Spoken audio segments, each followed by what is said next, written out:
Hello students, जैसा कि हमने पिछले पार्ट में भक्तिन चैप्टर आपकी एनसीईआरटी जो हिंदी है आरओ के जो महादेवी वर्मा के द्वारा लिखित चैप्टर भक्तिन है उसके 3 परिच्छेद हमने पढ़ लिए थे। और अब जो चौथा परिच्छेद प्रारंभ हो रहा है उस परिच्छेद में भक्तिन गांव के जीवन को छोड़कर और शहर में नौकरी की तलाश में चली आई है। यहां तक हम पढ़ चुके थे पिछले वीडियो में। अब हम भक्तिन का शहर का वीडियो देखेंगे। तो शहर के जीवन को समझने के लिए हमें इस वीडियो को पूरा देखना होगा। और चलिए, जैसा कि मैं आपको लास्ट वीडियो में यहां तक पढ़ा चुका था, क्या पढ़ाया था मैंने आपको कि उसके जीवन के चौथे और संभवतः अंतिम परिच्छेद का जो अथ हुआ मतलब आरंभ हुआ उसकी इति अभी दूर है, मतलब उसका अंत अभी दूर है। उसका अंत आएगा क्योंकि चौथा परिच्छेद इतना छोटा नहीं है। उस परिच्छेद में आपको भक्तिन के शहरी जीवन का पूरा वर्णन मिलेगा। तो हम स्टार्ट करने जा रहे हैं। भक्तिन की वेशभूषा में और गृहस्थ और वैरागी का सम्मिश्रण देखकर मैंने शंका से प्रश्न किया, क्या तुम खाना बनाना जानती हो? अब आप मेरी बात को समझिए। भक्तिन एक्चुअल में महादेवी वर्मा के यहां नौकरी की तलाश में पहुंची है और जब इसने महादेवी वर्मा से नौकरी के लिए बोला है तो महादेवी वर्मा भक्तिन की शकल की ओर देखकर और कुछ अलग ही विचार लगा रही हैं और कुछ अलग ही जज कर रही हैं। क्या जज कर रही हैं? सुनिए। वो जज कर रही हैं कि भक्तिन की वेशभूषा में गृहस्थ और वैरागी का सम्मिश्रण देखकर मतलब गृहस्थ भी लग रही थी और वैरागी भी लग रही थी। क्यों? क्योंकि वैरागी लगने के कुछ कारण थे। एक तो सफेद धोती, ऊपर से घुटी हुई चांद, तो वो वैरागी जैसी भी लग रही थी क्योंकि गृहस्थ भी दिख रही थी। सम्मिश्रण देखकर मैंने शंका से प्रश्न किया, क्या तुम खाना बनाना जानती हो? खाना वाना बनाना आता है या नहीं आता? किसने पूछा? महादेवी वर्मा ने। महादेवी वर्मा ने भक्तिन, जिसका नाम अभी भक्तिन नहीं पड़ा है, लक्ष्मण उसका नाम है, लेकिन वो अपना नाम सबसे छुपाती रहती थी। क्या तुम खाना बनाना जानती हो? उत्तर में उसने ऊपर के ओठ को सिकोड़ और नीचे के अधर को, अधर भी ओठ होता है और वो भी ओठ होता है, ओठ तो ओठ ही होता है, कि अधर को कुछ बढ़ाकर आश्वासन की मुद्रा के साथ कहा, ई कौन बड़ी बात आए। और उसने बड़े ही आश्वासन की मुद्रा के साथ कहा, मतलब कि हां, ई कौन बड़ी बात है, मतलब ये कौन सी बड़ी बात है, खाना बनाना कौन सी बड़ी बात है। ये भक्तिन के शब्द थे। और बोले कि कैसे उसने दोनों ऊपर वाले ओठ को कुछ सिकोड़ लिया उसने और नीचे वाले ओठ को, अधर को कुछ थोड़ा सा आगे बढ़ाकर, हां, ई कौन बड़ी बात आए। और वो आए बोलती थी, जी या है ना बोलकर आए बोलती थी। तो ई कौन बड़ी बात आए, रोटी बनाए जानित है, वो अब बोलती है रोटी बनाए जानित हैं, दाल रांध लेत हैं, साग भाजी छौंक सकते हैं। रोटी बनाए जानित हैं और दाल रांध लेत हैं और साग भाजी छौंक सकत हैं। वो अपनी शुद्ध भाषा में बोल रही है कि मैं ये काम कर तो लेती हूं, और बाकी का रहा, और कुछ बाकी रहा है क्या? जब मैं इतना काम कर लेती हूं तो बहुत है, तो मैं आई तो इसी काम के लिए हूं। दूसरे दिन तड़के ही सिर पर कई लोटे औंधाकर उसने मेरी धुली धोती। दूसरे दिन क्या हुआ कि सुबह जल्दी उठते ही और उठ के उसने क्या किया, अपने ऊपर कई लोटे औंधा लिए, मतलब बहुत सारे मग्गे जो है पानी उसने अपने ऊपर औंधा लिए, मतलब डाल लिए। और उसके बाद उसने मेरी धुली, मेरी मतलब महादेवी वर्मा की, मेरी धुली धोती जल के छींटों से पवित्र कर पहनी। हां, मेरी धोती को भी जल के छींटों से पवित्र कर पहनी उसने। और पूर्व के अंधकार, मतलब पूर्व का अंधकार मतलब जो उसके पास्ट जीवन में जो कष्ट गुजरे हैं उनको वो भूल रही है। पास्ट का कष्ट आप पिछले वीडियो में देख चुके हो। उसके अंधकार और मेरी दीवार से फूटते हुए सूर्य, हाँ, दीवार जो होगी उससे सूर्य उदय होते हुए दिख रहा था, तो मेरी दीवार से फूटते हुए सूर्य और पीपल को 2 लोटा जल से अभिनंदन किया। हां, सूर्य का और पीपल का 2 लोटे जल से क्या किया? अभिनंदन किया, मतलब उसने अर्घ दिया। किसको? पीपल को और सूर्य को। मतलब एक नए जीवन का प्रारंभ करने वो जा रही है। 2 मिनट नाक दबाकर जप करने के उपरांत जब वो है, अब 2 मिनट नाक दबाई और जप किया, भैया क्या जप किया भगवान जाने, लेकिन उसने जप किया। ये ध्यान रखना कि वो आपसे ओटी में पूछ सकता है कि कितने कई लोटे औंधा कर, मतलब पानी औंधा कर, यहां पर पानी उसने अपने ऊपर डाला। और ध्यान रखना उसने धोती किसकी पहनी थी, तो महादेवी वर्मा की धोती पर भी जल से उसे पवित्र करके उसने, और 2 लोटे जल से अभिनंदन किया। 2 लोटे मतलब 2 लोटा मत समझना, एक लोटा इधर एक लोटा इधर, नहीं, लोटा एक ही था। पहले उसी लोटा से क्या कर दिया होगा, सूर्य को जल चढ़ा दिया होगा, फिर पीपल को चढ़ा दिया होगा, वो अपने हिसाब से उसने एडजस्ट कर लिया होगा। तो आप समझ लेना, क्योंकि बाद में जब ऑब्जेक्टिव में आता है ना आंसर पूछने के लिए, क्वेश्चन जब वो देता है ना, तो आंसर हमसे बनता नहीं है, क्योंकि हम डिटेल में पढ़ेंगे तभी आंसर दे पाएंगे। अब देखिए कोयले, अब उसने क्या किया, नहा धो लिया, तो अब नहा धो लिया तो अब चौके में दाखिल होगी, और चौके में दाखिल होगी तो खाना बनाने के लिए जाएगी, तो फिर अपने नियम और कायदे कानून जो है लेकर जाएगी साथ में। कोयले की एक मोटी रेखा से अपने साम्राज्य की सीमा निश्चित कर चौके में प्रतिष्ठित हुई, मतलब कहां जाके प्रतिष्ठित हुई, कहां जाके विराजमान हुई, वो चौके में। और एक कोयले की रेखा खींच दी कि भैया ये लक्ष्मण रेखा है, इस लक्ष्मण रेखा को अब कोई पार नहीं करेगा। तब मैंने समझ लिया, मैंने मतलब महादेवी वर्मा समझ गई कि भाई ऐसे किसी करने व्यक्ति का साथ है। मैंने समझ लिया कि इस सेवक का साथ टेढ़ी खीर है। क्यों? क्योंकि सेवक के थोड़े से अपने अपने नियम चलते हैं, और ऐसे साथ सेवकों का साथ थोड़ा सा टेढ़ी खीर होता है। वैसे सेवकों को कोई इतना भाव देता नहीं है, लेकिन महादेवी वर्मा के जीवन के बारे में भी आपको इसमें देखने को मिलेगा कि वो कितनी दयालु व्यक्ति थी।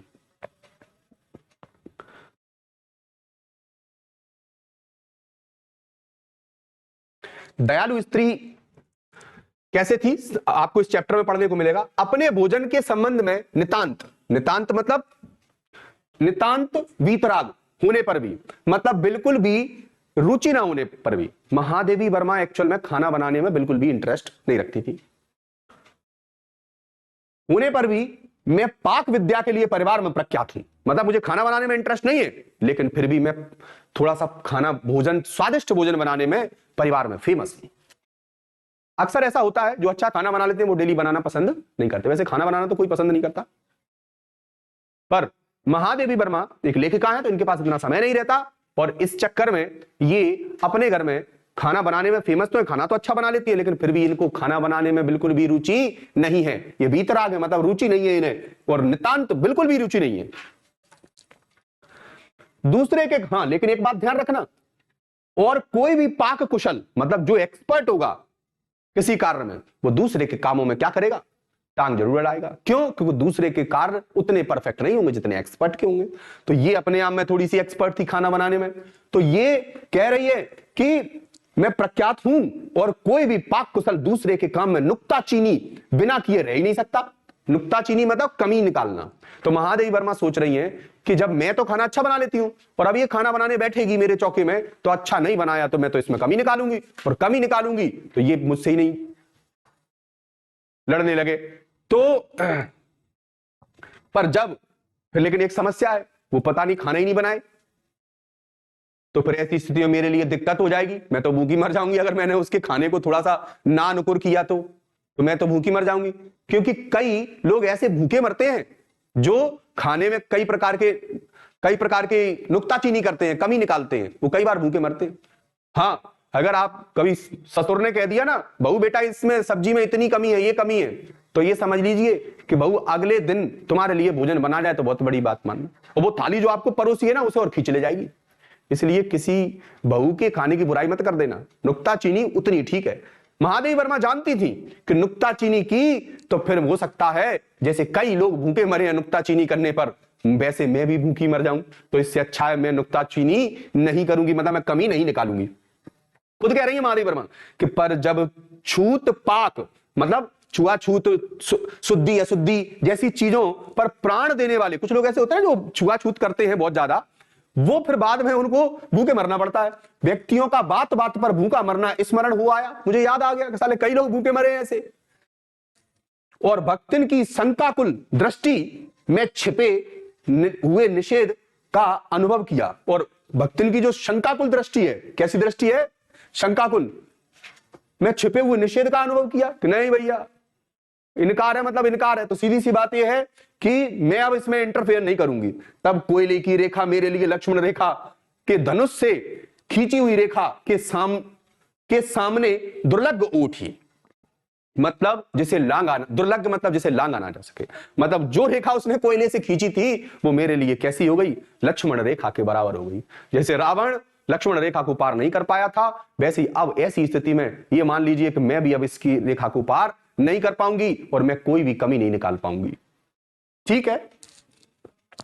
निरुपाय मतलब जिसका कोई उपाय ना हो, अपने कमरे में बिछोने में पढ़कर नाक के ऊपर खुली हुई पुस्तक, ऐसे कुछ लोग पुस्तक उठा लेते हैं और अपनी नाक पे रख के पढ़ने लगते हैं ना, पुस्तक स्थापित कर मैं चौके में पीढ़े पर आसीन, पीढ़े मतलब जानते हो, पहले गांव में पीढ़ी होती थी, पीढ़ी जिस पर महिलाएं बैठकर भोजन पकाती थी, तो पीढ़े पर आसीन, कौन है पीढ़े पर आसीन बताइए, तो भक्तिन आसीन अनाधिकारी को भूलने का प्रयास करने लगी। अनाधिकारी मतलब जो अनाधिकारी इतना तो डिजर्व वो नहीं करती थी कि भाई एक सेवक इतना डिजर्व नहीं करता कि वो अपने मालिक के ऊपर ही तमाम प्रकार की लगाम लगा दे, मालिक के लिए ही रिस्ट्रिक्शन बना दे, कई चीजों की मालिक के लिए नियम बना दे। एक सेवक इतने अधिकार नहीं रखता, लेकिन फिर भी मैं उसको क्या करने लगी, याद करने लगी, भूलने का प्रयास करने लगी, सॉरी।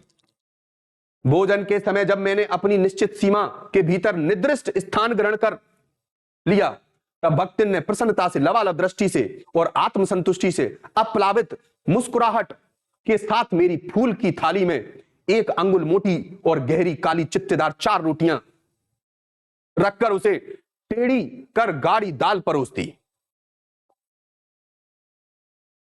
भक्तिन बहुत ही अलग गांव से आई हुई है और उसके अलग विचार हैं।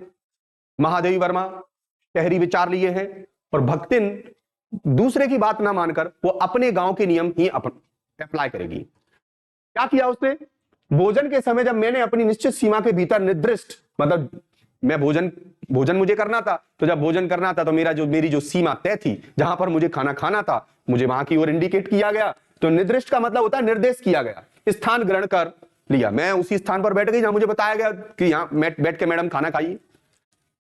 तब भक्तिन ने प्रसन्नता से लबालब दृष्टि, और भक्तिन प्रसन्न हो गई कि अरे मेरी मालकिन जो है खाना खाने आ गई, बस उस खाना लेने गई दृष्टि और आत्मसंतुष्टि से बहुत ही संतुष्ट है, बहुत खुश है भक्तिन।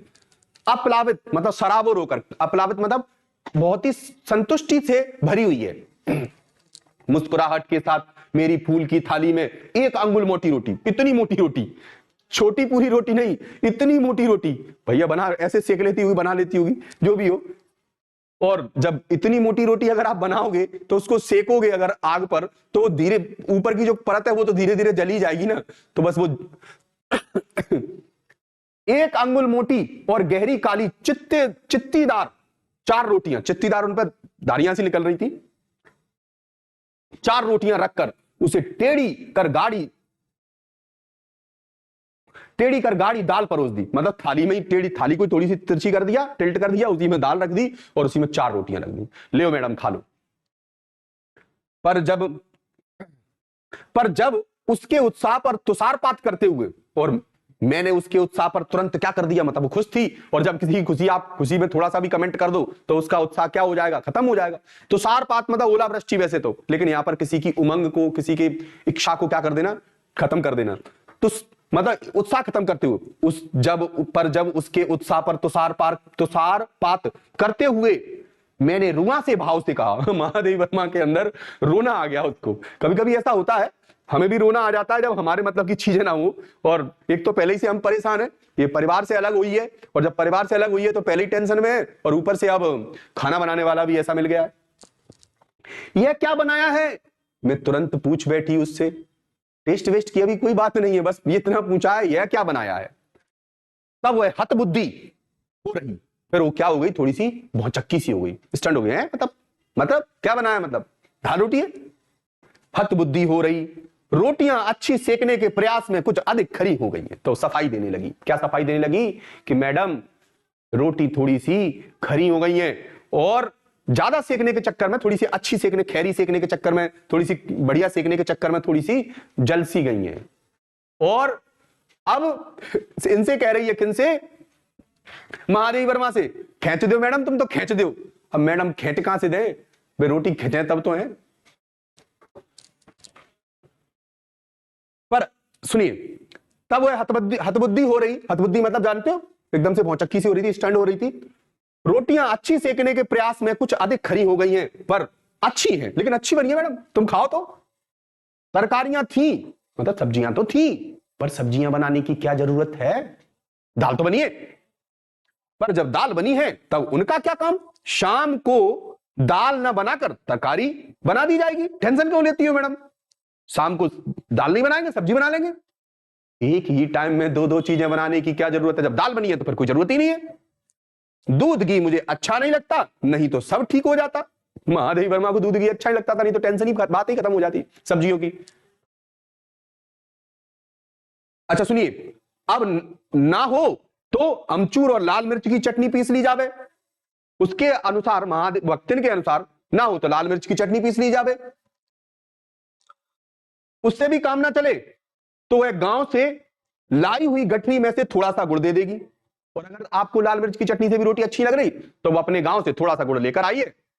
गठरी में लाई थी, गठरी बांध कर लाई थी वो अपनी, उस पोटली में से थोड़ा सा गुड़ निकाल के दे देगी, खाओ बेटा आप गुड़ से रोटी।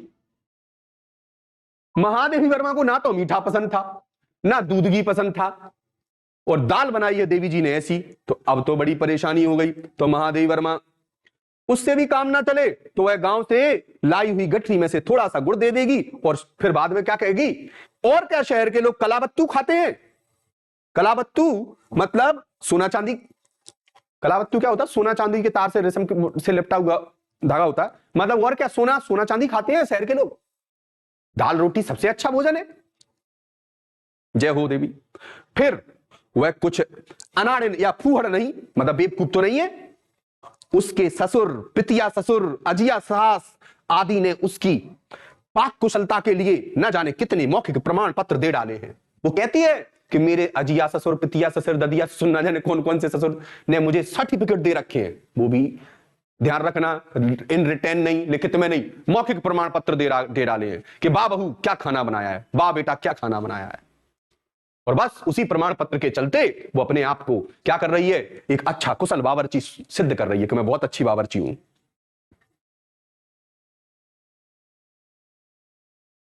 भक्तिन के इस तार गर्भित लेक्चर का प्रभाव यह हुआ कि मैं मीठे से विरक्ति के कारण बिना गुड़ के और घी से अरुचि के कारण रूखी दाल से एक मोटी रोटी खाकर बहुत ठाट से यूनिवर्सिटी पहुंची। भाई भक्तिन का लेक्चर सुना तो लेक्चर सुन के लगा कि अमेंडमेंट कुछ नहीं हो सकता, सुधार कुछ नहीं हो सकता, या तो गुड़ है, खा लो गुड़ से रोटी, चटनी पीस दी जाएगी, इससे भी पसंद नहीं है, सब्जियां नहीं बनेंगी, तरकारियां भी नहीं बनेंगी, वो शाम को बनेगी। और दूसरी बात, गुड़ पसंद हो तो गुड़ से खा लो, नहीं खाना तो दाल से खाओ। महादेवी वर्मा समझ गई कि आज तो दाल से ही रोटी खानी पड़ेगी, इतनी मोटी रोटी, लेकिन जो भी हो वो उस गाड़ी दाल से एक रोटी खाती है और बड़े ठाट से यूनिवर्सिटी के लिए निकल जाती है। गुस्सा तो आ रहा था, रुआंसा भाव था महादेवी वर्मा का। आप होते हो महादेवी वर्मा की जगह तो भक्तिन की आज ही नौकरी खा जाते, पहले दिन ही। चलिए आगे सुनिए। उनको गुड़ में और घी में कोई रुचि नहीं थी, अरुचि मतलब कोई रुचि नहीं थी, के कारण रूखी दाल से एक मोटी रोटी खाकर बहुत ठाट से यूनिवर्सिटी पहुंची। और न्याय सूत्र एक ग्रंथ है जो अक्षरपाद के द्वारा लिखा गया है, ध्यान रखना, आप सही पढ़ना, ग्रंथ जो कि अक्षपाद किसके द्वारा लिखा गया है, अक्षपाद, अक्षर नहीं अक्षपाद।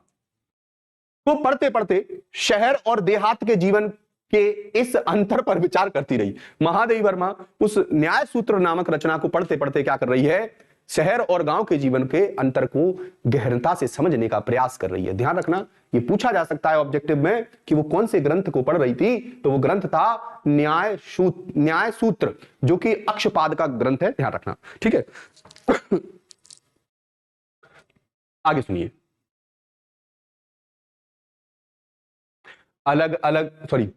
अलग भोजन की व्यवस्था करनी पड़ी थी। महादेवी वर्मा कह रही हैं वो तो रट्टा ये फंस गया कि मुझे फैमिली से अलग होकर अलग भोजन की व्यवस्था करनी पड़ी थी। पारिवारिक विवाद सभी जगह होते हैं, वरना मुझे भक्तिन को खाना बनाने की रखनी नहीं पड़ता। अलग भोजन की व्यवस्था करनी पड़ी थी। अपने गिरते हुए स्वास्थ्य और परिवार वालों की चिंता निवारण के लिए ठीक है, परिवार वालों के चिंता निवारण, परिवार वाले चिंतित थे, स्वास्थ्य गिर रहा था, तो इस चक्कर में भक्तिन ने को रख लिया उसने। पर प्रबंध ऐसा हो गया कि उपचार का प्रश्न ही खो गया। लेकिन व्यवस्था ऐसी बनी कि उपचार का प्रश्न ही खो गया। जब हमारे पास कोई एक प्रॉब्लम, छोटी सी प्रॉब्लम, कि भैया कमर दर्द हो रहा था, बैठे बैठे थोड़ा थोड़ा कमर दर्द हो रहा था, बाद में पता चला कि अभी के अभी तुम्हें निकलना है कहीं, तो कमर दर्द फमर दर्द सब बंद हो जाता है, हमें दूसरी जगह जाना है, कोई दूसरी इमरजेंसी हो तो वहां जाना है, तो हम दर्द तो भूल ही जाते हैं थोड़ी देर के लिए कि हमारी कमर में दर्द हो रहा था। तो सीधी सी बात यह है कि छोटी प्रॉब्लम के आगे, बड़ी प्रॉब्लम के आगे छोटी प्रॉब्लम अपने आप ही खत्म हो जाती है। महादेवी वर्मा स्वास्थ्य की ओर तो देखना ही भूल गई, क्योंकि एक प्रॉब्लम और बड़ी आ गई उनके सामने। तो कैसा प्रबंध हुआ देखिए, परिवार वालों की चिंता निवारण के लिए, पर प्रबंध ऐसा हो गया कि उपचार का प्रश्न ही खो गया। अब उपचार की क्या बात, इस देहाती वृद्धा ने जीवन की सरलता के प्रति मुझे इतना जागृत कर दिया था, जीवन को सरल बनाने में देहाती वृद्धा का काफी हाथ था, कि मैं अपनी असुविधाएं छिपाने लगी। हाँ, लेकिन एक बात ध्यान रखना, अपन हमारे पास कोई नौकर हो और हमें कोई प्रॉब्लम हो तो हम उस नौकर को बताएंगे ना अपनी प्रॉब्लम, भाई ये प्रॉब्लम है, इसको सही कर, ये साफ कर, ये वहां रख, हम अपनी प्रॉब्लम उसे बताएंगे। लेकिन वो नौकर ही उल्टा हमें 4 प्रॉब्लम है बता दे, तो हम अपनी प्रॉब्लम उसको बिल्कुल भी नहीं बताएंगे, हरगिज भी नहीं बताएंगे। तो मैं भी अपनी प्रॉब्लम उसे बताने की बजाय छुपाने लगी, और सुविधाओं की चिंता करना तो दूर की बात, मतलब जब मैं अपनी प्रॉब्लम ही शेयर नहीं कर रही तो मैं सुविधाओं की उससे क्या आशा करूंगी। जो परेशानी है उसको तो मैं दूर करवा नहीं रही, और उसके अलावा फर्दर जो फैसिलिटीज होती है उनको कैसे मैं ढूंढूं, मतलब उम्मीद ही नहीं है कि उससे सुविधाएं मिलेंगी। मैं अपनी असुविधाएं तो दूर करवा नहीं पा रही उससे। इसके अतिरिक्त भक्तिन का स्वभाव ही ऐसा बन चुका है कि वह दूसरों को अपने मन के अनुसार बना लेना चाहती है, और भक्तिन का स्वभाव कैसा है कि सबको वो अपने जैसे चलाना चाहती है, पर अपने संबंध में किसी प्रकार का परिवर्तन की कल्पना तक उसके लिए संभव नहीं। हां, लेकिन वो अपने आप में परिवर्तन देखना नहीं चाहती। वो कहती है मेरे उसूल मेरे जैसे रहेंगे, मतलब मैं उसूलों जैसी रहूंगी, मेरे उसूल बदलेंगे नहीं कभी भी। हाँ, पुष्पा की बहन लग रही है मुझे थोड़ी थोड़ी। आगे देखिए, इसी से आज मैं अधिक देहाती हूं, और महादेवी वर्मा कहती है मुझे खुद देहातिन बना दिया उस देहाती ने, पर उसे शहर की हवा नहीं लग पाई। किसको शहर की हवा नहीं लग पाई थी, तो महादेवी वर्मा की जो सेविका थी जिसका नाम था भक्तिन, उसे शहर की हवा नहीं लग पाई थी।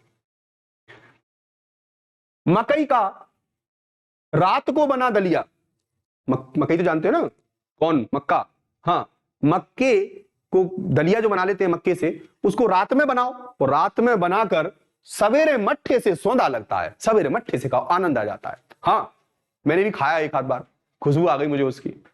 हाँ, जैसे आपको पिज्जा की आ जाती है तुरंत, सवेरे मट्ठे से सौंधा लगता है। बाजरे के तिल लगाकर बनाए हुए पुए गरम कम अच्छे लगते हैं, और उसने बता दिया बाजरे के जो पुए बनते हैं ना तिल लगाकर, वो गरम गरम ज्यादा पसंद नहीं, अच्छे नहीं लगते, लेकिन थोड़े ठंडे होने के बाद बड़ा आनंद आ जाता है। हाँ, और फिर अब देखिए ज्वार के भुने हुए भुट्टे, काय के भुट्टे, ज्वार के, ज्वार देखा ना आपने, हाँ, ज्वार के भुने हुए भुट्टे के हरे दानों की खिचड़ी स्वादिष्ट होती है। अगर आप ज्वार के भुट्टे को भून लो और उससे भुने हुए भुट्टों की फिर उसकी खिचड़ी बनाओ हरे दानों की, भाई इतनी प्यारी खिचड़ी बनती है।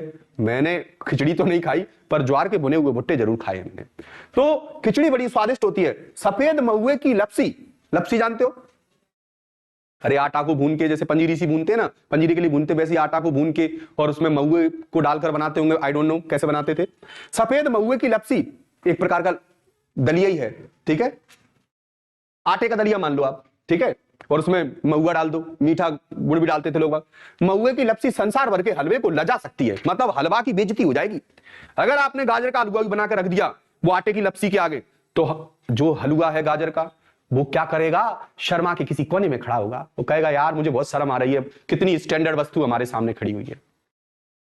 मतलब दुनिया के सारे हलवे लजा सकते हैं, शर्म आ जाएगी उनको, किसके सामने, जो ज्वार के उसके आटे से बनाई हुई लपसी होती है, ज्वार के भुने हुए, सॉरी क्या नाम है, सफेद महुए की लपसी, सफेद महुए की लपसी संसार भर के हलवे को लजा सकती है आदि वह मुझे क्रियात्मक रूप से सिखाती रहती है, और वो निरंतर क्रियात्मक रूप से मतलब बना बना के खिलाती भी रहती है और सिखाती भी रहती है कि देखो दीदी ये सारी चीजें गांव में फेमस है।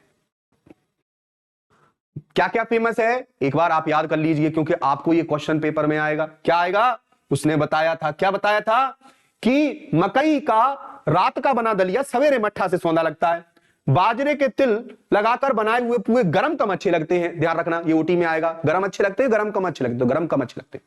ज्वार के भुने हुए भुट्टे के हरे दानों की खिचड़ी स्वादिष्ट होती है, और ज्वार के जो भुट्टे होते हैं उनको भून लो और भून के दाने निकाल लो और उनकी खिचड़ी बनाओ, बहुत ही स्वादिष्ट लगती है। और महुए की लपसी तो पूरे संसार भर के हलवे को लजा सकती है, बेइज्जत कर सकती है।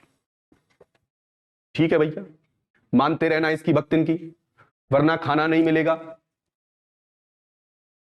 और वो ये चीजें बना बनाकर मुझे खिलाती है और सिखाती रहती है, पर यहां का रसगुल्ला तक भक्तिन के पोपले मुंह में प्रवेश करने का सौभाग्य प्राप्त नहीं कर सका। भक्तिन ने रसगुल्ला तक नहीं खाया, उसने की रसगुल्ला कहा है, रसगुल्ला ये रसगुल्ला हमने खा। क्यों? क्योंकि रसगुल्ला शहर की डिश है, पता नहीं कैसी है, और वो इस डिश को, उसका पोपला मुंह था, दांत नहीं थे उसको, उसके मुंह में रसगुल्ला बहुत देर से बैठा बैठा ये सोच रहा था कि एक ना एक दिन तो मैं भक्तिन मुझे खाएगी, एक ना एक दिन मुझे ये सौभाग्य मिलेगा। लेकिन बेचारे रसगुल्ला को ये सौभाग्य प्राप्त नहीं हुआ कि भक्तिन जो है उसे उसके स्वाद को चखे। भक्तिन ने अपने आप में कोई परिवर्तन नहीं किया, लेकिन महादेवी वर्मा को कंप्लीटली देहातन बना के छोड़ा। आगे देखिए, रसगुल्ला तक भक्तिन के पोपले मुंह में प्रवेश करने का सौभाग्य प्राप्त नहीं कर सका। अब सुनिए, मेरे रात दिन नाराज होने पर भी उसने साफ धोती पहनना नहीं सीखा, और धोती साफ नहीं पहनूंगी भले ही भक्तिन पर नाराज होती रहे महादेवी वर्मा, पर मेरे स्वयं धोकर फैलाए हुए कपड़ों को भी वह तह करने के बहाने सिलबटों से भर देती थी। हाँ, मैं जो कपड़े धो के टांगती थी उन कपड़ों को वो क्या कर दी, इधर उधर सरका सरकू के, और उन पे इतनी सिलबटें, इतनी सिकुड़न डाल देती थी कि बहुत दिक्कत आती थी। प्रेस व्रेस भी करवानी होती थी, फिर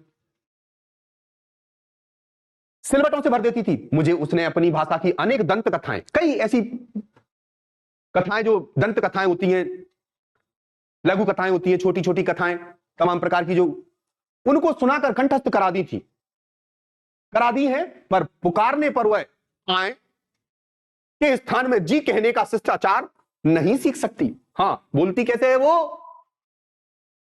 हाँ, भक्तिन अच्छी है यह कहना कठिन होगा, क्योंकि उसमें दुर्गुणों का अभाव नहीं है। हाँ, ये मत सोच लेना कि उसमें दुर्गुण नहीं है, खूब दुर्गुण है। दुर्गुण बताता हूं आपको। भक्तिन अच्छी है यह कहना कठिन होगा, क्योंकि उसमें दुर्गुणों का अभाव नहीं है। दुर्गुणों मतलब बुराइयों की कमियां नहीं है। वह सत्यवादी हरिश्चंद्र नहीं बन सकती, और सत्यवादी हरिश्चंद्र तो वो बन नहीं सकती। क्यों? क्योंकि बुराइयां तो हैं उसमें। क्या बुराइयां हैं? और देखिए, पर नरोबा कुंजरोबा कहने में भी भक्तिन विश्वास नहीं करती। मतलब भगवान सबके साथ एक जैसा है, भगवान सबके साथ एक जैसा व्यवहार करता है, वो इस बात में भी विश्वास नहीं करती।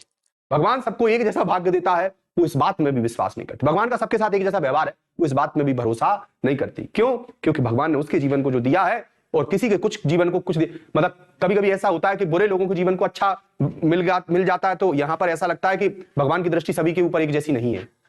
हो सकता है, पर भगवान की दृष्टि वैसे सभी के ऊपर एक जैसी ही है। तो फिर कोई कम और कोई ज्यादा, कोई सुखी और कोई दुखी, इसके रीजन क्या है? तो ये उनके प्रारब्ध हैं, ये हमारे कर्म हैं। जो हमें मिला है वो हमारे कर्मों की वजह से मिला है। कहीं ना कहीं हमने जो पाप किए हैं वही हमें भोगने को मिल रहे हैं।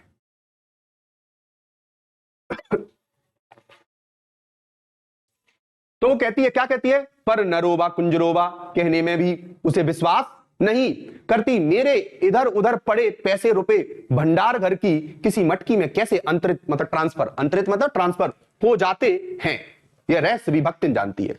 मैं कभी इधर उधर पैसे रख देती थी, महादेव वर्मा आती थी, इधर उधर पैसे रख देती थी पेपर के नीचे, और वो आती थी, सारे पैसों को समेट समाट कर, जो भी उसे पैसा मिलता था समेट समाट कर सीधा अपनी एक मटकिया में ठूस देती थी।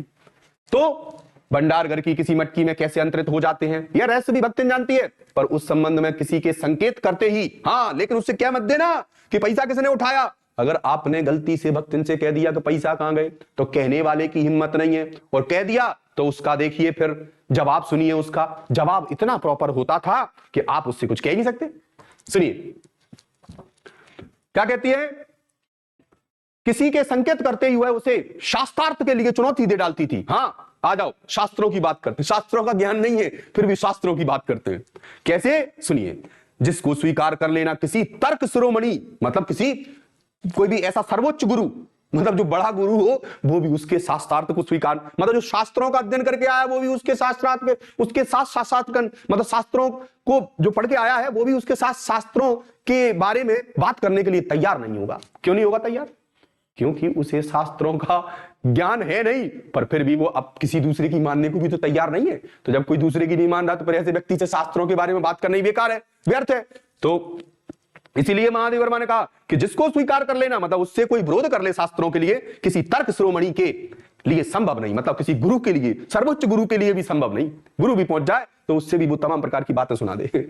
यह उसका अपना घर ठहरा, और वो इस घर को अपना घर मानती है, सही बात है, यह उसका अपना घर ठहरा, और पैसा रुपया जो इधर उधर पड़ा देखा संभाल कर रख लिया। यह क्या चोरी है बताइए आप?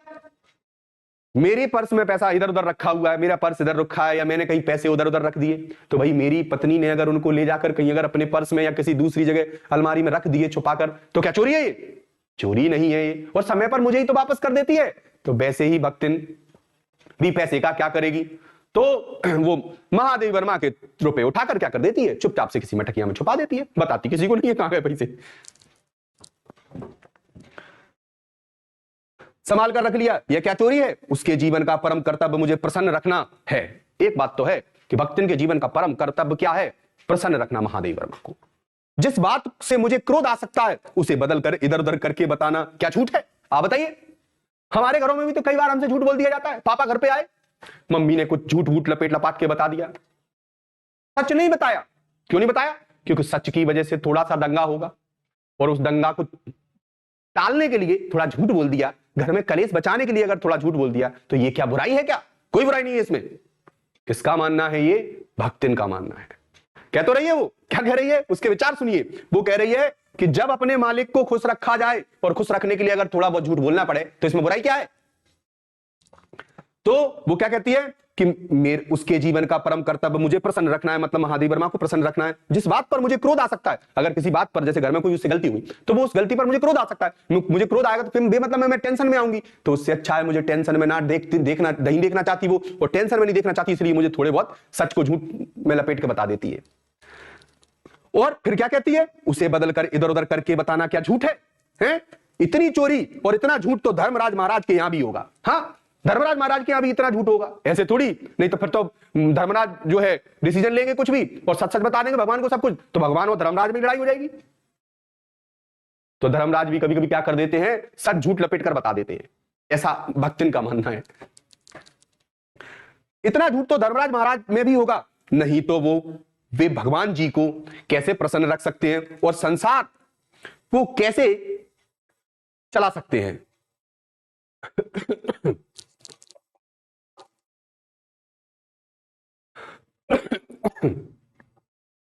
शास्त्र का प्रश्न भी भक्तिन अपनी सुविधा के अनुसार सुलझा लेती है। अगर उससे कोई अगर शास्त्रों की बात की जाए, शास्त्रार्थ किया जाए, तो ऐसी स्थिति में वो अपने विचारों, मतलब शास्त्र भी वो खुद ही जनरेट कर लेती है, खुद ही बना लेती है, सुलझा लेती है। मुझे स्त्रियों का सिर घुटाना अच्छा ही लगता। महादेव वर्मा कह रही है मुझे गंजी स्त्रियां पसंद नहीं है। गंजी तो देखो मजबूरी में हो जाए वो एक अलग बात है, लेकिन वो खुद ही सिर घुटा रही हैं, ऐसी स्त्रियां मुझे पसंद नहीं है। अतः मैंने भक्तिन को रोका, भक्तिन सिर नहीं घुटाओगी तुम। लेकिन भक्तिन कहां मानने वाली है। उसने अकुंठित, मतलब मंद, थोड़े से मंद भाव से कहा, धीरे से कहा, भाव से उत्तर दिया कि शास्त्र में लिखा है। सिर घुटाना क्या में लिखा है? शास्त्रों में लिखा है। महादेव वर्मा पूछती है क्या लिखा है शास्त्र में?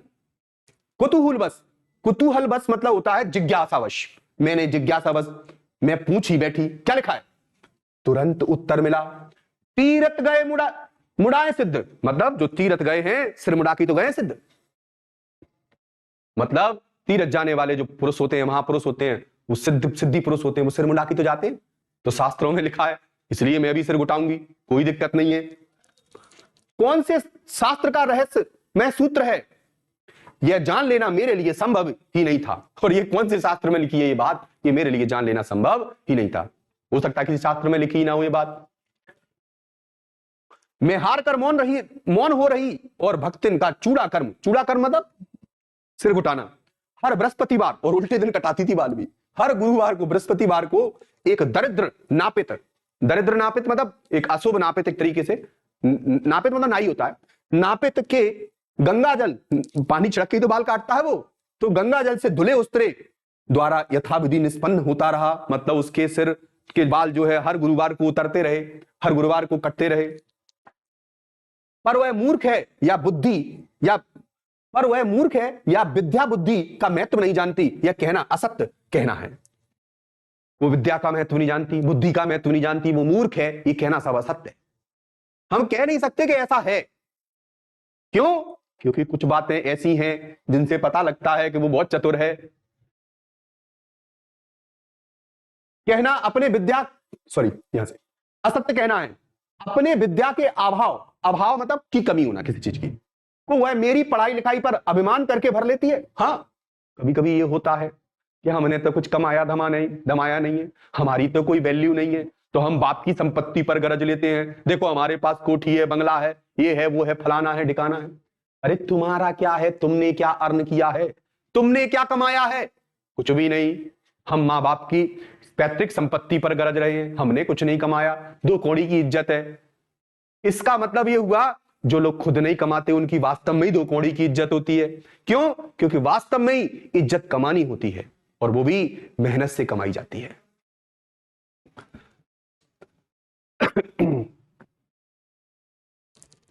अब सुनिए, अपने विद्या के अभाव में वह मेरी पढ़ाई लिखाई पर अभिमान करके भर लेती है। हाँ, वो खुद नहीं कमाना चाहती थी, खुद नहीं पढ़ना लिखना चाहती थी, तो वो किसी दूसरे पे अभिमान कर लेती है।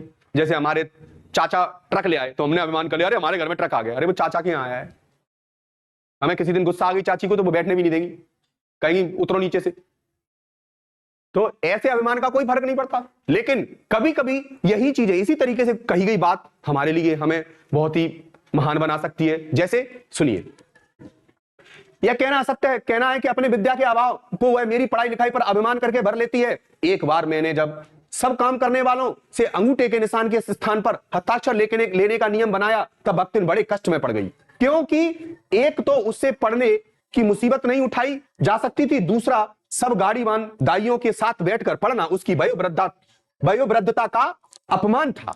एक तो वो क्या नहीं कर सकती थी कि पढ़ने की मुसीबत उठाना नहीं चाहती थी, और ऊपर से अगर वो पढ़ने बैठ भी गई तो उसे पढ़ने के लिए कौन से लोगों के साथ बैठना पड़ेगा? ये जो और घर के नौकर चाकर है उनके साथ बैठना पड़ेगा, जो उसकी अपमानता का, उसकी वयोवृद्धता मतलब वो इतनी एज रखती थी, और उसके चलते उसे क्या लगेगा? थोड़ा सा अपमान सा लगेगा। इसलिए वो पढ़ने के कारण वो पढ़ना चाहती ही नहीं थी। क्यों? क्योंकि कष्ट था उसमें। मुझे नहीं पढ़ना, हस्ताक्षर करने के लायक भी, स्पष्ट कह दिया उसने। अपमान था। अतः उसने कहना आरंभ किया, हमारे मालकिन तो रात दिन किताबियन मां गड़ी रहती हैं। वो कहती है कि हमारी मालकिन तो रात दिन किताबियन मां गड़ी रहती हैं। अब हम पढ़े लागब तो घर गृहस्थी कौन देखी सुनी। अगर हम भी अगर पढ़ने लग गए तो घर गृहस्थी कौन देखी सुनी? कौन देखे घर गृहस्थी? हाँ, इसलिए मैं नहीं पढ़ूंगी। क्योंकि वो कहती है महादेवी वर्मा के बारे में कि वो महादेवी वर्मा तो दिन भर किताबों में लगी रहती है, मैं अगर किताबों में लग गई तो फिर कौन देखा घर गृहस्थी? उसने अपने आप को महादेवी वर्मा को संभालने का श्रेय दे लिया, घर संभालने का श्रेय दे लिया। पढ़ाने वाले और पढ़ने वाले दोनों पर इस तर्क का ऐसा प्रभाव पड़ा कि भक्तिन इंस्पेक्टर के समान क्लास में घूम घूम कर किसी के आ ई की बनावट, किसी के हाथ की मंथरता, धीमी गति, मंथरता मतलब धीमी गति, स्लो, कभी कोई धीरे लिखते, क्यों इतना धीरे लिखता है? कभी कभी दूसरे से कहे क्यों ये क्या चीटियों जैसे अच्छा लिख रहा है? ऐसी पदवी पा गई वो तो। अब तो जो और नौकर चाकर थे उन सब के ऊपर हुक्म से चलाने लगी, खुद को तो पढ़ना नहीं है। क्यों? क्योंकि उसने कह दिया कि घर के काम कौन देखेगा? मेरी मालकिन तो दिन भर यही काम करती रहती है, किताब इनमें लगी रहती है, तुम पढ़ो लिखो। मंथरता किसी की बुद्धि की मंदता पर टीका टिप्पणी करने का अधिकार पा गई, और अब तो बस दूसरों के ऊपर टीका टिप्पणी मतलब कमेंट करने लगी। उसे तो अंगूठा निशानी देकर वेतन लेना नहीं होता था, क्योंकि उसे तो अंगूठा दिखाकर वेतन नहीं लेना होता था, अंगूठा लगाकर उसे वेतन नहीं लेना होता था। वेतन थोड़ी थी, वो तो केवल भोजन पर आई थी और वेतन थोड़ा बहुत मिलता था, तो उसे अंगूठा दिखाने की जरूरत नहीं थी, अंगूठा लगाने की जरूरत नहीं थी। क्यों? क्योंकि वो घर में एक सदस्य की तरह रह रही थी। इसी से बिना पढ़े ही वह पढ़ने वालों की गुरु बन बैठी। और अब वो पढ़ी लिखी नहीं है, लेकिन क्लास में अगर ड्यूटी दे रही है तो क्या है, गुरु बन गई। जो क्लास में कई बार ड्यूटी देने वाले आते हैं, जैसे यूपीएससी और आईएएस जैसे एग्जाम होते हैं, आपको पता है, तो उन एग्जाम में, या फिर कोई टीचर्स के एग्जाम होते हैं, तो उन एग्जाम में कभी कभी छोटे टीचर भी ड्यूटी लग जाती है, तो उनके पास इतनी एजुकेशन या इतनी नॉलेज नहीं होती, लेकिन फिर भी वो उस समय तो as a teacher invigilator duty तो दे रहे हैं ना आपके। आप उन्हें बुलाओगे तो ऐसी, सर सुनिए जरा, जबकि आपसे ज्यादा उन्हें नॉलेज भी नहीं है और ऊपर से आपसे ज्यादा पढ़े लिखे भी नहीं है, पर आप उनके एग्जाम हॉल में अगर पेपर देने गए हो तो फिर ऐसी स्थिति में आपको उन्हें सर कहना पड़ेगा। तो यहां पर भी ये पढ़ी लिखी भले ही ज्यादा हो या ना हो, इसे नहीं आता हो पढ़ना, लेकिन अंगूठा नहीं लगाना, मतलब कुल मिलाकर सीधी सी बात यह है कि क्लास में इसने अपने आप को ऐसी गुरु जैसी पदवी दिला दी। उसे तो अंगूठा की निशानी दिखाकर मतलब पैसा नहीं लेना होता था, गुरु बन बैठी। वह अपने तर्क ही नहीं, तर्कहीनता के लिए भी प्रमाण खोज लेने में पटु है। पटु मतलब चतुर, तर्क ही नहीं, तर्कहीनता जिन के लिए प्रमाण खोज लेने में पटु है। हाँ, प्रमाण इतनी जल्दी सर्टिफिकेट निकाल के लाती है। अपने आप को महत्व देने के लिए ही वह अपनी मालकिन को असाधारण देना चाहती है। अपने आप को महत्व देना कैसे मिलेगा मेरे को महत्व? जब मैं अपनी मालकिन को असाधारण बताऊंगा। सीधी सी बात है, यहां पर उसने अपनी मालिकिन को असाधारण बताया, महादेव वर्मा को असाधारण बताया। और एक किसी असाधारण व्यक्ति का नौकर भी असाधारण जैसा ही होता है, नॉर्मल नहीं होता, साधारण जैसा नहीं होता। जैसे किसी, आप चले जाइए किसी स्कूल में, कोई चपरासी हो, कोई पीए हो, तो उससे कहें अरे यार क्या ही चपरासी और पीए है, और वही पीए या चपरासी कहीं प्रधानमंत्री का हो, तो साला असाधारण व्यक्ति के लिए साधारण, मतलब असाधारण व्यक्ति का अगर हम क्या बनेंगे, छोटा चपरासी अपरासी बनेंगे तो भी हमें एक बड़ी ख्याति मिल जाएगी। तो वो कहती है मैं अपनी मालिकन को बड़ा असाधारण सिद्ध करूंगी। अपनी मालिकन को कैसा सिद्ध करूंगी? असाधारण, बहुत नॉलेजेबल सिद्ध करूंगी। तो उसके साथ रहने से मैं भी कैसी मानी जाऊंगी? बड़ी मानी जाऊंगी। ठीक है, तो इसलिए ध्यान रखो।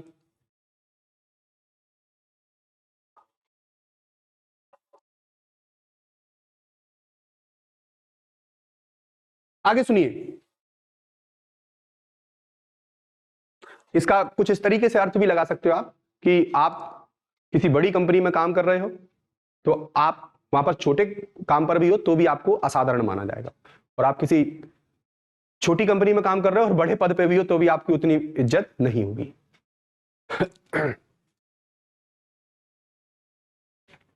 अपने आप को महत्व देने के लिए ही वह अपनी मालकिन को असाधारण देना चाहती है, पर इसके लिए भी प्रमाण की खोज ढूंढ आवश्यक होती है। जब एक बार मैं उत्तर पुस्तकों मतलब अंशशील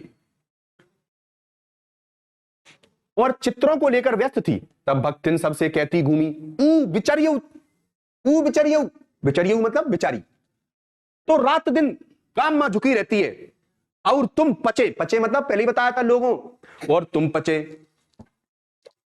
तो कहती है ऊ बिचरियऊ, तो रात दिन काम में झुकी रहती है और तुम पचे घूमती फिरती हो। चलो तनिक हाथ बटाएं, ले चलो मालकिन का हाथ बटाते हैं थोड़ा बहुत। हम मालकिन का हाथ बटाने की किसी की क्षमता नहीं थी भाई, उसके तो अलग। आप ऐसे व्यक्ति का हाथ कैसे बटा लोगे जो है एजुकेशन का काम कर रहा हो, तुम साफ सफाई करने आए हो, कैसे हाथ बटा लोगे? तो महादेवी वर्मा का हाथ कोई बटा नहीं सकता था। तो चलो तनिक हाथ बटाए ले। सब जानते थे कि ऐसे कामों में हाथ नहीं बटाया जा सकता, अतः उन्होंने अपनी असमर्थता प्रकट कर भक्तिन से पिंड छुड़ाया। उन्होंने कहा अरे हमें नहीं आता, हमें नहीं आता, सब निकल गई, भक्तिन से पिंड छुड़ाया। लेकिन भक्तिन निरंतर बैठी है, किसका साथ देने के लिए, किसका सहारा बनने के लिए? महादेवी वर्मा का सहारा बनने के। तो हाथ बटा रही है तो मतलब महादेवी वर्मा के इतने भयंकर कामों में हाथ बटाने वाला भी मतलब महान होगा, बाकी तो और नौकर चाकर भाग गए ना। इसका मतलब ये होगा इसने अपने आप को जैसे तैसे हर हाल में क्या सिद्ध कर दिया, एक महान बुद्धि वाला व्यक्ति, बुद्धिमान सिद्ध कर दिया, विदुषी सिद्ध कर दिया। अब सुनिए, अतः उन्होंने अपनी असमर्थता प्रकट कर भक्तिन से पिंड छुड़ाया। बस इसी प्रमाण के आधार पर उसकी, अब उसने प्रमाण दे दिया तो देखो मेरी मालकिन का हाथ कोई नहीं बटा सकता, मैं ही हूं जो मालकिन का हाथ बटा रही हूं, मतलब मैं महान हूं तुम सबसे। आधार पर उसकी सब अतिशोक्तियां मतलब उसके द्वारा बढ़ा चढ़ाकर कही गई बातें अमर बेलसी फैलने लगी। उसकी मालकिन जैसा काम कोई जानता ही नहीं, इसी से तो बुलाने पर भी कोई हाथ बटाने की हिम्मत नहीं करता, और इसी कारण तो कोई हाथ बटाने की हिम्मत नहीं करता।